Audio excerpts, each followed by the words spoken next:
Daily Broadside Day 958. I read the news today. Oh boy. I learned some news this morning when I woke up.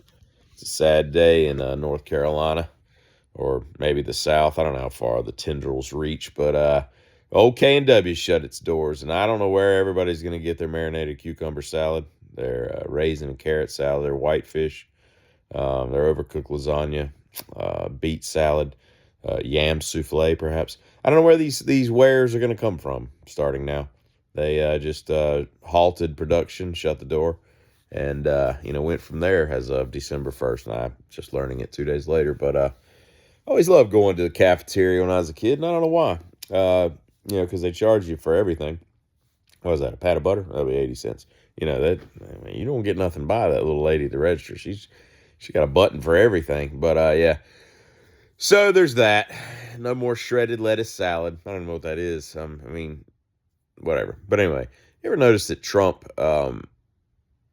an idiot? I mean, he really is. I like some of the stuff he's done.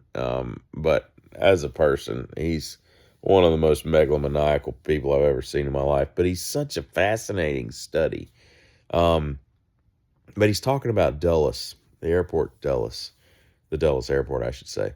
It was John Foster Douglas. I thought it was named after Alan Douglas. And all these years I've been pissed off because Alan Douglas is a POS. He's worse than like a lot of politicians. I mean, just an evil, evil man. And I was like, why would they name but it's like his brother or whatever that they named. It was a lot more better of a human. But at any rate, I read a book on Dulles a couple years ago, and he's such a piece of crap, as I said. But here's Trump. Trump, when he talks, just talks in circles. He could like cut it off like a lot quicker than he does. But he talks like you're in 7th grade and you're trying to fill like a book report with more words and just say this, and you have nothing else to say. You know what I mean? He's like, yesterday he's talking about, and I don't know who owns the Dulles airport. Apparently the feds. I don't know why they would be rebuilding an airport, because usually those are municipal or privately owned or whatever. But he's like, the Dulles airport is bad. It's not a good airport. It was designed poorly. It's got bad runways. It's not a good airport. It's bad, so we're going to make it better. It's going to be great when we're done, because it's not good. It's not good now, but it's going to be great. And to make it great, we're going to make it better because they designed it poorly, and it's one of the worst in the country, and it's going to be one of the best in the country.